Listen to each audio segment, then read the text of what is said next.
बिस्मिल्लाहिर्रहमानिर्रहीम। नाजियाबाद से मैं इकबाल इंजॉय। नाज़रीन, जब हम नए नए सहाफ़त के स्टूडेंट थे तो जर्नलिज्म के दौरान बहुत शौक़ होता था और ख़बर की डेफिनेशन क्या है ये पढ़ते थे। उस डेफिनेशन को तो आज मैं डफर ही समझता हूँ, लेकिन डेफिनेशन ये थी कि कुत्ते ने इंसान को काट लिया, ये कोई ख़बर नहीं है। इंसान ने कुत्ते को काट लिया, ये ख़बर है। तो आज ऐसी ही खबर है कि इंसान ने कुत्ते को काट लिया। या फिर ये भी खबर हो सकती है कि भूखा गरीब गुर्बत वाला भूख से मर गया, तो ये कोई खबर नहीं है, लेकिन अमीर ज़्यादा भूख से मर गया, ये खबर हो सकती है। या सेठ ने वडेरे ने अपने मुजेरे के मुंह पे थप्पड़ मार दिया, ये कोई खबर नहीं है, लेकिन मुजेरे ने अपने वडेरे के मुंह पे थप्पड़ मारा, ये खबर हो सकती है। बिल्कुल ऐसे ही है कि दुनिया में राज करने वाले अपनी वडेराशाही, अपनी बदमाशी और जगह जगह पर अपने ठिकाने बनाकर दुनिया के ऊपर अपना रौब जमाने वाले अमेरिका और उसका पालतू कुत्ता इसराइल, वो ये समझते थे कि हम हैं और हमारे अलावा कोई दूसरा नहीं है। हमारे आगे जो बोलेगा हम उसकी बोलती बंद कर देंगे, हम उसे सबक सिखाएंगे, हम उसे स्टून एज में पहुंचा देंगे, हम उसका ये का वो कर देंगे। अगर हम अफगानिस्तान की तारीख उठाएं तो यही बहादुर वहां पर भी दांत खट्टे करके कई साल लड़ते रहे और वापस नाकाम लौटे। और फिर आज इन्होंने, इसराइल ने जो ईरान पे हमला किया, तो ये किसी भी सूरत मुकाबला नहीं बनता। इसराइल जो सुपर पावर भी है, अमेरिका का पालतू और नाजायज़ औलाद भी है, उन्होंने बंकर भी बनाए हुए हैं, उनके ज़मीनी तहफ़्फ़ुज़ भी है, आसमानी तहफ़्फ़ुज़ भी है, फ़ज़ाई जो एयर डोन है और बाकी जो उन्होंने बेशुमार कुछ लेयर्स बनाई हुई हैं वो भी है। और फिर उसके बाद उस एक छोटा सा मुल्क और जितनी दुनिया की जदीद सहूलतें हो सकती है वो उसके पास मौजूद है। दूसरी तरफ ईरान जो माली भी कमज़ोर है, जो असलाह के लिहाज से भी कमज़ोर है, जिसके ऊपर पाबंदियां भी थी, जिसे मुसलमानों के थ्रू, अपने ही मुल्कों के थ्रू उसे मरवाया भी गया, उसे तंग किया गया, उस पर पाबंदियां लगाई गई, फिर जासूसों के जत्थों के जत्थे उसके अंदर छोड़ दिए। उसके पास कोई जदीद जहाज़ भी नहीं है, उसके पास कोई जदीद असला भी नहीं है। फिर उसके पास इतना सफ़र है कि जब वो अपने ईरान से मिसाइल छोड़ता है इसराइल के लिए, तो बीच में ईरान भी आता है, इराक भी आता है, फिर बीच में उर्दन भी आता है, शाम भी आता है, फिर उसके बाद जाकर वहाँ लगते हैं। आज तीसरा चौथा दिन है। ईरान ने जो भी अपना सहारा था, उसकी टॉप टेयर की जितनी भी क़यादत थी, सारी की सारी शहीद कर दी गई। फिर भी उसने हिम्मत की, खड़ा हुआ और बहुत जल्द अपने आप को संभल कर उसने अटैक करने शुरू किए। तो आप अगर सोशल मीडिया देखें तो इसराइल के अंदर अवाम सड़कों पे है। वो ये कहती है कि जंग बंद की जाए, वो ये कहती है कि ये ख़त्म किया जाए और नेतन्याहू सरेंडर करे। क्यों? किधर की उनकी बदमाशी? उसकी वजह यह है कि जो भूखा होता है, जो गरीब होता है, वो घास खा के भी जी लेता है, वो पत्ते खा के भी जी लेता है, वो नंगे पांव पथरीली राह गुजारों पे भी चलकर जी लेता है।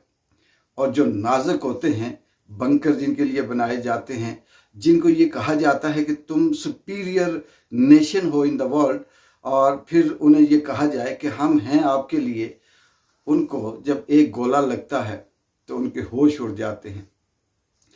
मैं ज़ाती तौर पर इस हक में बिल्कुल नहीं हूँ कि इसराइली मरें, अवाम मरे, या ईरान का नुकसान हो या किसी और का हो। हाँ, टॉप लीडर जैसे ये नेतन्याहू हो गया या दूसरे तीसरे ये ट्रम्प हो गया, ये इनको लिए अगर कुछ बनता है तो ठीक है। अवाम बेचारी बेकसूर होती है, निहत्ती होती है, वो अपने इन लोगों के रहम व करम पे होती है।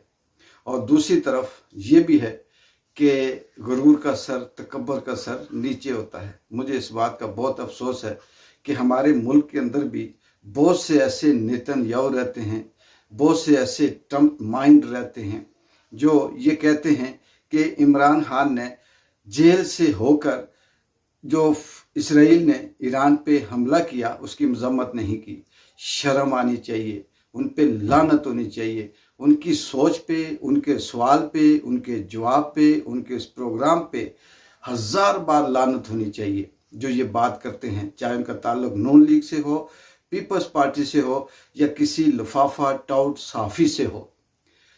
वो कितने मजम्मत की नून लीगियों ने, कितनी मजम्मत की पीपल्स पार्टी ने, कितनी मजम्मत की अदर जो सियासी जमातें हैं उन्होंने, और वो इमरान खान पे बात करते हैं जिसको ईरान की तरह ही निहत्था भी रखा हुआ है, पाबंदियां भी लगाई हुई हैं, बोलने भी नहीं दिया जा रहा, बात भी नहीं करने दी जा रही, उसके ऊपर किसी किस्म की कोई आज़ादी भी नहीं है, एक छोटे से कमरे में गर्मी में बंद किया हुआ है।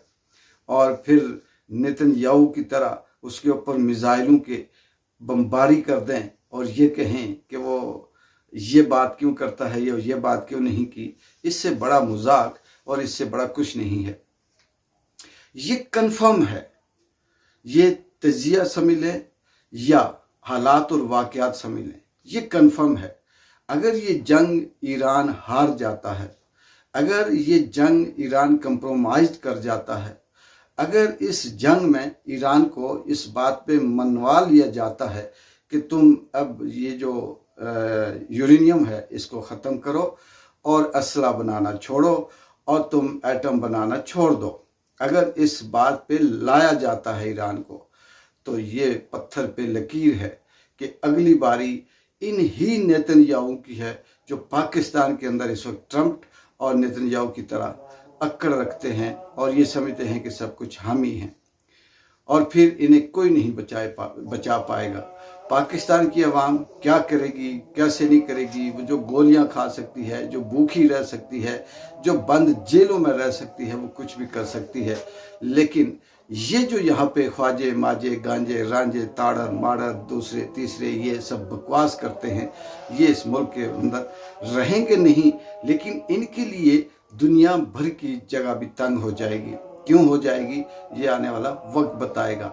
दूसरी बात ये भी शर्म की है कि नेतन्याहू कौन होता है या अमेरिका कौन होता है जो ये कहे कि तुम ये ना करो, तुम वो ना करो, तुम एटम ना बनाओ, मिसाइल ना बनाओ, हथियार ना बनाओ, और खुद डंप बना के रखे हुए हैं उन्होंने।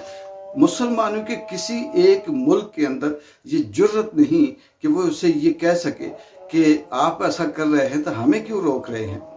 ये तो अभी जो ईरान के सुप्रीम कमांडर थे आयतुल्लाह खामनेई, उन्होंने एक बयान दिया कि वो कौन होता है हमें डिक्टेट करने वाला, हम जो चाहें मर्जी करें, हम जो चाहें वो करेंगे। ये यही होता है कि जब आप किसी शख्स की या किसी कौम की ज़िंदगी हयात तंग कर दें तो वो फिर इस नहज पे आ जाती है कि मैं वही करूँगा जो मेरा दिल करता है, हिम्मत है तो रोक के दिखा। इस वक्त ये हंसना, ये मजाक उड़ाना या ये इस तरह से करना अफसोसनाक है कि हमारी क़यादत एक तरफ सूट पे सूट बदलती है, दौरे पे दौरे करती है, बयान पे बयान देती है और प्रोजेक्ट पे प्रोजेक्ट लॉन्च करती है, तख्तियों पे तख्तियाँ लगाती है, लेकिन जो असल मसला है उस पर नहीं सोचती, क्योंकि शायद इनके जहन में ये हो कि हमने जो डील कर रखी है ये डील कभी नहीं टूटेगी। अमेरिका की तारीख उठाकर देख लें कि इससे पहले 72 उसने रजीम चेंज की, छोटे छोटे मुल्कों की रजीम चेंज करके उसने पाकिस्तान की तरह सब मुल्कों के साथ वही किया। और अभी भी नेतन्याहू, बड़ी हैरत की बात है, डटाई देखें, शर्म देखें, बेशर्मी देखें कि वो ईरानियों को ये कह रहा है कि हम आपके साथ हैं अवाम को, और आप अदम इत्माद लाएं इस सुप्रीम कमांडर के खिलाफ, या ये जो ईरान के सदर हैं, जो क़यादत है मौजूदा, इससे इसका तख्ता उल्टें, इससे हटाएं और हम तुम्हारी सपोर्ट करेंगे। ये क्या सपोर्ट करेंगे? जैसे पाकिस्तान की हो रही है। ये कैसे सपोर्ट करेंगे? जैसे इराक की हो रही है, यमन की हो रही है, उर्दन की हो रही है, बाकी दीगर छोटे छोटे मुसलमान मुल्कों की हो रही है, ये वो वाली सपोर्ट करेंगे और इन्हें फिर गुलाम बना के रखेंगे।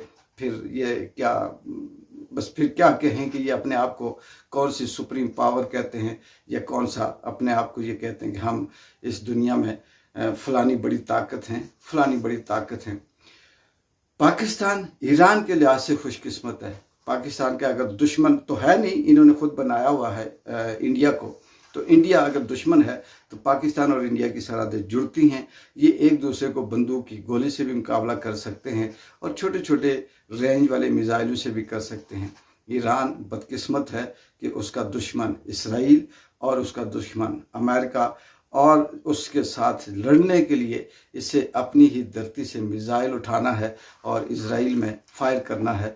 जबकि अमेरिका और इजराइल ने छोटे छोटे गुलाम मुल्कों के यहाँ अपने अड्डे ले रखे हैं, वो वहाँ पे रिफ्यूल होते हैं, वहाँ से अपना असला वहाँ से उठाते हैं और फायर करते हैं। देखते हैं ये जंग कब तक रहती है, ईरान कितनी देर सस्टेन कर पाता है, और आने वाले वक्त में क्या वो सरेंडर करेगा या नहीं करेगा, तो क्या सिनेरियो है, नहीं करेगा तो क्या सिनेरियो है। इकबाल जंजो की इजाज़त है। अल्लाह हाफिज़।